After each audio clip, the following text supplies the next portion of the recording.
What's up, guys? This is Day Trading Attention. I have a lot to share with you about growing your accounts, what's going on in social media that basically you need to be paying attention to in 2023, 2024 in terms of growing your strategies. My name is Skip Russell, influencer with 1 million followers, been in the social media business for years, consulting with some of the biggest influencers in the world, biggest brands. I'm just giving you guys everything I'm paying attention to the space, some controversial stuff, some sort of news stuff, and then mostly strategies and tactics and things I'm paying attention to. Hopefully this information will help you become a better marketer, better a tactician in social, and help grow your accounts and make more money. So we're going to talk today mostly about, we're going to talk about Alex Hormozi's $100 million leads book. I think there's some good stuff in there for social marketers. 5 tools my team's using for modernizing social media. We talk some TikTok. They're pushing into long form. Some news, some data came out. A couple key things, 4 key things to growing your Instagram account. What I'm seeing, the best things to do. If I could put all my effort into these 4 things, I would. And then basically the last thing is how to change your algorithm. Are you having mental health issues on social media? Here's how you can help.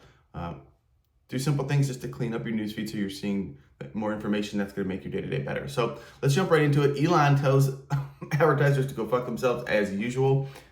Things are off the charts. He goes to, I think, a New York Times speaking event with a buddy there, kind of talks about his experience in Israel, his apologizing for the misconstrued statement, not anti-Semitism, and then he basically turns around and launches a Cybertruck the next day. It's absolutely out. I mean, this guy's like literally Tony Stark, just going crazy. So I do think he basically told Bob Iger to F himself as Disney, and certain people are pulling back. I think this is all just a bunch of everyone. I think the one thing I will say is Elon, I think he nailed it. A lot of people out there, faking the motions of being a good person and just basically not really doing anything good for the world, or supporting nothing, doing nothing cutting edge. By Elon's literally launched Tesla and Starlink and some of the most important companies in the in our era. So I think it's an interesting how as soon as he buys Twitter, like that, he basically becomes like one of the biggest villains because he's not bending the knee. He basically exposed the government. His big intervention in all these platforms, which I'm assuming they've been intervening in all our media for years. I'm not saying it, I think there's aspects where like you go to war or certain things you want some aspect of control in the narrative. I think you want some aspect of the government being able to take people down, like when there's really crimes being involved. But I think it was too loosey-goosey, and I think his exposing that is helping right some things. I think we all want the truth. That's literally what the internet started out. We want to a degree free speech, obviously hate speech and things like that. They still need to be aggressive on. But I don't know if it's going to work or not. He was basically trying to turn the public against, Disney, against these big corporations pulling money. I saw one of the big social media influencers, Grant Cardone, sort of known controversial figure himself, basically tweeted something like, "Hey, Elon, I want to spend my money on your platform." So I think you'll see people, and it might be the same people that are, watching the Daily Wire, watching Ben Shapiro, Jordan Peterson. Whether you listen to those people or not, I try to listen to everything to understand. I don't want to just take things at surface value in terms of like who's wrong or right, in terms of who's good or bad, because I think we all are like living in a glass house thinking everyone's an asshole or different or wrong. And I think those people have already swooped that narrative up, looped into like the Disney, the go woke, go broke aspect of it. So maybe there'll be some revenue coming from that, and that's what Elon's hoping. I do think, there's really probably I don't know if Disney's better than Twitter at this aspect in terms of culture. It's kind of like a mixed bag in the world. Everyone's got narratives, and I think that's actually a show I've been thinking about, talking about the 2 narratives usually of every story. I think that's super important so people can kind of analyze and look at them. But this is nothing tactician. This is just basically the biggest news in social. I just want to kind of cover it, share my thoughts on it. Again, I think all the social networks have an aspect of toxic or negative aspect that they have in culture. I think TikTok's probably the most, there's probably the most young people on it. There's probably the most misinformation on it. There's probably the most controversial content, but it's not in the crosshairs like X. And maybe that's because Elon and just not bending the knee and all this craziness he's doing. Anything he does makes a headline. We don't know who owns TikTok, so you're not seeing the same sort of like they have a villain to basically paint or try to harass to turn the narrative on. So it's interesting. I mean, I've been in this space a long time. I remember when Meta was running negative PR against Twitter when they first came out their ad product. I remember when Facebook first put out your ad product in Google is, running negative PR. It's a lot of that is a real estate of the, or attention for your dollars. So this is called day trading attention. This is a lot deeper in different aspects. You got all the networks running PR stories against each other. There's all sorts of things to take the focus off and change the narrative and help stock prices go up. I'm trying to share a lot of information in a little thing. What I'll say with Elon, I hope he continues to be himself, but also figures out how to navigate this a little bit better. And I wish he could turn the narrative a little bit back to pre-owning Twitter in terms of like public image, because I think he's an important figure to all of these businesses, and I think he's really changed the social landscape. You got the ad-free versions and subscription plans coming in. You have some of the leaning out of social networks. You have I'm not saying Twitter's doing everything right, but they are starting to lead in some aspects of the business. I think if they can figure out their ad product, and you're seeing ads in different aspects of Twitter I've never seen before, and I think if they can figure out long form video, they're gonna stick around. They're gonna have a niche. So a lot going on. Hope you learned some stuff there. I'm gonna continue to watch the X story unfold. I don't think it's going anywhere. I do think it's gonna be a rough water for 2024, probably for all of social in general, just to maybe the economy based on things. So we'll see. Something I think is important, if you haven't read or don't know who Alex Hormozi is, guy's an absolute beast. He blew up on YouTube and social media lately. He's got a new book out called $100 Million Leads. I read his other book, $100 Million Offers. Guy's an absolute machine. These books are phenomenal for any marketer to read. Talk about the core four, which I think is really important, and then I'll note a little bit on stuff in the book. But Alex Hormozi's great. He's giving you the modern blueprint for either B2B or B2C marketing if you really want to build a business on social and digital and just in general. Nowadays, this is, to me, the real blueprint. It's stuff that people don't talk about in really corporate marketing or understand. We've been trying to push a lot of our clients to do content like this for years. Every business I work with undervalues organic social. Every business I work with doesn't understand the value of that to the brand long term. And rarely do they make the effort and push the output that they really need. They don't, integrate talent into the content. They're not realizing that they are just a media machine. You can make your company a reality show and just crank content out like Gary Vee, and basically that is the model, especially if you can give information, give value in that content. So Alex Hormozi is a couple things I want to point out. So one, the core four, basically the four key pillars to growing your business. One is warm outreach. So reaching out when you're starting a business to your network, your people who know. And he has really good strategies for sort of getting people to maybe be your first free clients, to build testimonials to growing your next business. Then you get into posting content for free, and he gives a whole system on creating content. I mean, this is worth downloading the book or going to his website and learning. This posting free content is the blueprint. It's the blueprint I've been teaching for years. Then he talks about cold outreach, how you do cold outreach, and you need a sales machine and how to build that. Unbelievable stuff. And then running paid ads, and he gives a really good, thorough breakdown of paid ads. If you don't like reading a book, I like to read the book, and he's got a whole course on his site, acquisition.com. Phenomenal. I mean, I would recommend every marketer study this moving forward. Any entrepreneur, any small business owner, study this for the next 6 months and then implement it in your business. A couple other things in the book. How to make a good piece of content. To me, and a lot of creators, this might not be new news, but it's also very educational. So I think it's called Hook, Educate, Retain. So if you understand, since the beginning of social, this is the format. How do you hook people's attention the first 3 to 6 seconds, whether it's a question, whether it's a listicle that you're gonna say, hey, here's 5 things that you're gonna need to learn how to be better at X or whatever. And then you hook them with something. In my case, I make certain things like dad hero videos. So I take a viral piece of content that's add emotional music, and that usually hooks people into watching the video. Then I kind of keep them going, I entertain them, and at the end I give them a reward. So it's hook, retain, reward. And reward can be a couple things. It can just be at the end of the video, they thoroughly learned something. At the end of this video, hopefully you've learned a bunch of new stuff about social media. And then I'm hooking you with different things in the beginning of the video. Everyone's trying to do that on YouTube. You're trying to do it. I think vertical video just really accelerated the need to understand that. So when you're making content, you're thinking that way. And it could be a 7-second video. The hook could be you're just doing a meme format, and the sound using a viral sound is the hook. So lots of good stuff to do to help really improve your social marketing.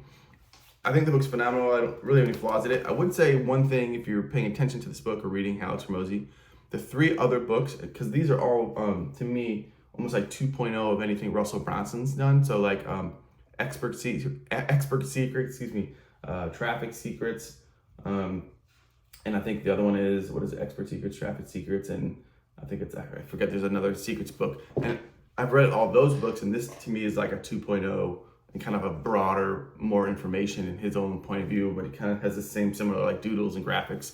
So it's very much in that realm. So I would recommend just reading those books too, because it's almost like this is like the summary of all three of those books, and then those are like another tactical more version of this. So lots of similarities to that. And I think he's in Russell Brunson's masterminds and certain things like that. So he definitely feels like in the same world. So good stuff there. I would recommend getting it. And again, for any B2B marketer, any small business, this is the book you need. And honestly, this guy's gonna be a big player to watch. So hope you learn. I hope you get it. And again, you can buy the bundles and all the good stuff, but good stuff at Alex Hormozi. 5 tools that my team's using to scale social content right now. I know a lot of people maybe are ahead of this, but I wanted to share what we're using really to maximize output on content. We're really specifically using this for like car washes or influencers that have like supplement brands, or we're using this for our own marketing and different things like that. We're using these 5 tools, and I'm gonna give you the purpose. One, if you haven't heard of it, it's called Get Munch. There's other tools that do something like this, but Get Munch basically takes long form video. You can upload it to it. The AI will chop it into, depending on what channel, you can like literally pick TikTok, like chop it for TikTok, chop it for YouTube, chop it for Facebook. I typically do YouTube because then it exports the best parts, or really good SEO friendly parts, like reads and transcribes your video, and then basically exports into like, you can pick like 30 to 60 second clips. And then it gives you basically like the text overlay on there, so you can kind of doodle and make those branded and change the coloring. You can change the cropping a little bit, but it'll give you like 10 videos from your one 10-minute video. It'll give you like 10 exports with the text overlay on there, so all the fun text that you see. And then it'll even give you social copy and hashtags, and then rank the SEO value of it. It's a really good tool. It's also a good tool just to like, if you make shorts, you can just upload the shorts there, and it'll add the text overlay, and then you immediately have like an upgraded video. So Get Munch is a really good tool. I think there's a free version, and then I think we have like the couple $100 version, which is because we're just cranking so much video out for our clients that we need like an unlimited, I think it's unlimited memory or whatever it is.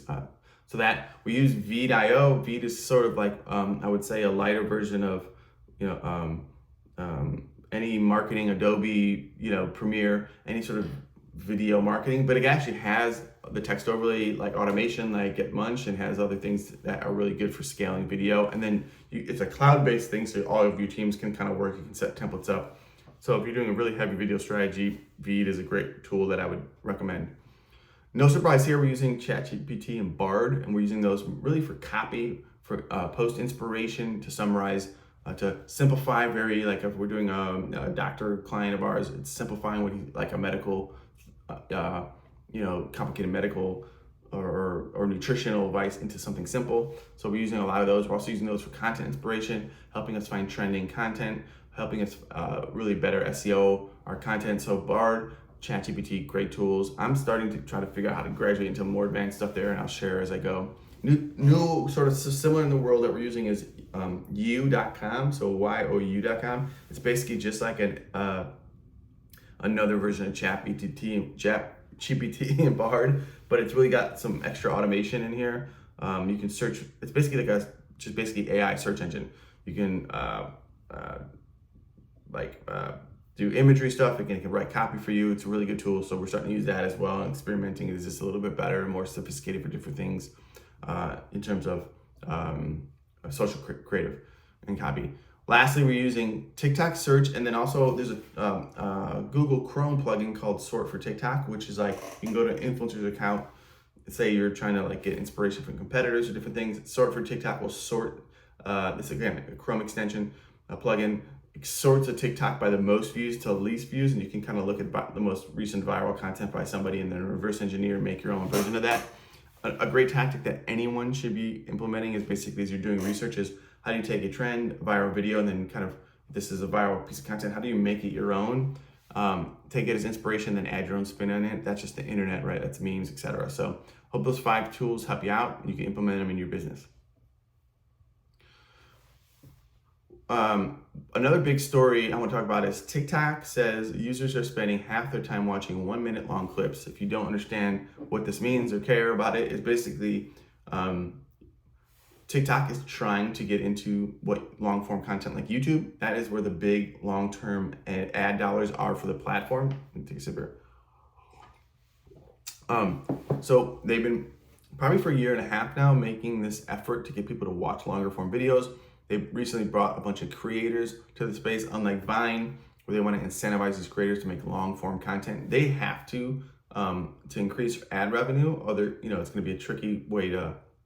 They've done a bunch of things. It's going to be a tricky way to get people to monetize their TikTok. Right now, I think a lot of people use TikTok as like the gateway drug for building a brand, and then you try to get them to go to YouTube or Facebook or Instagram where you can monetize better. Ultimately, all these social networks will live or breathe on, do creators like the platform? Are they staying there? Are they making money?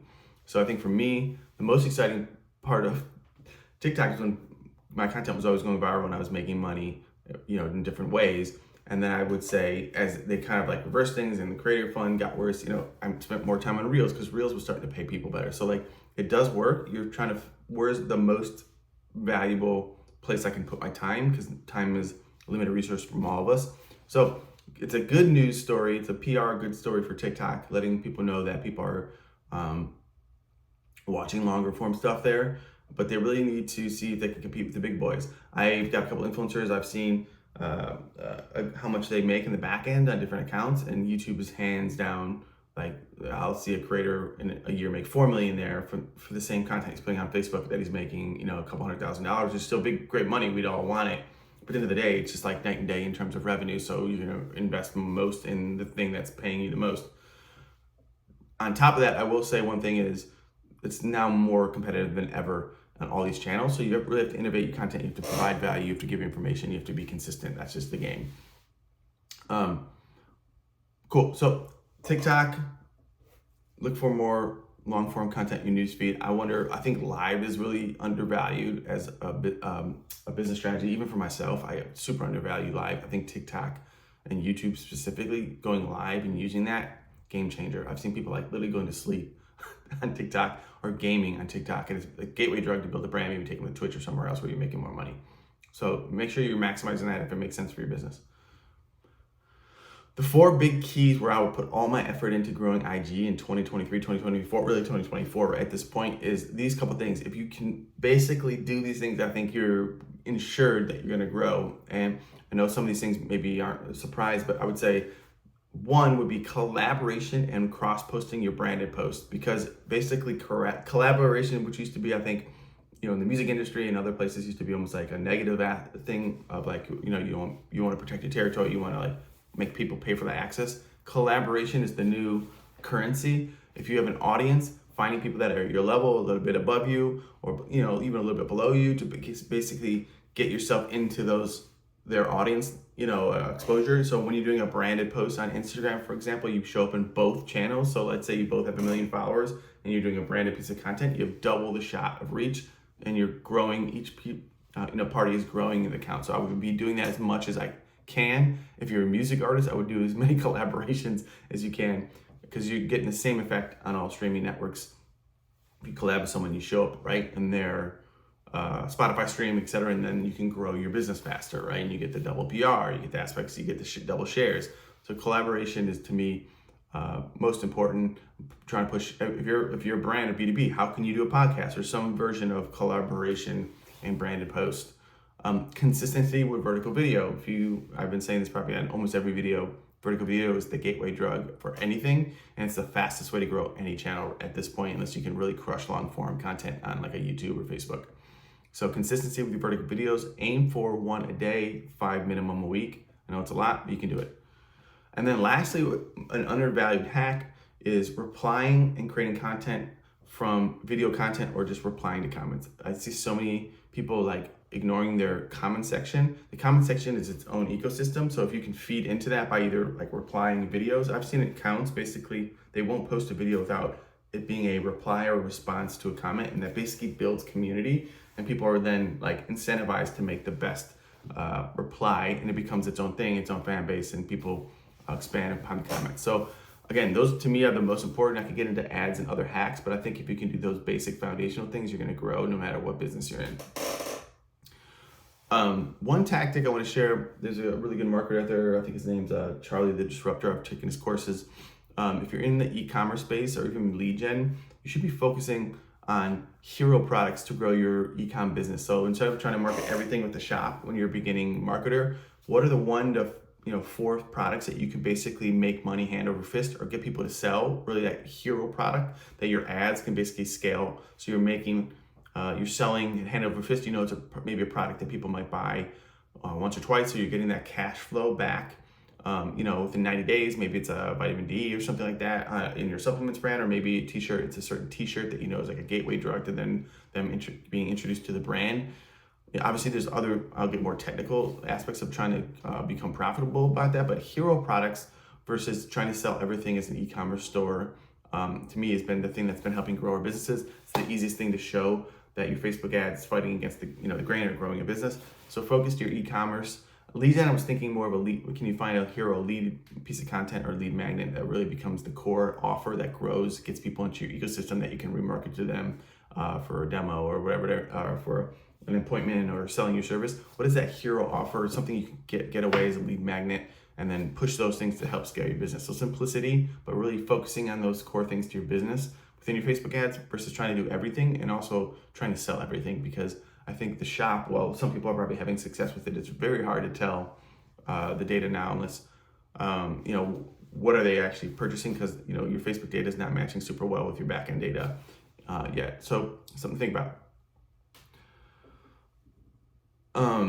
Last 2 stories that I want to share with you is Montana TikTok ban has been blocked. So it does look like, 6 months ago I was telling my clients it might be inevitable that TikTok's going to start getting government and people are going to ban it. But it does look like legally Montana's not going to be able to do this.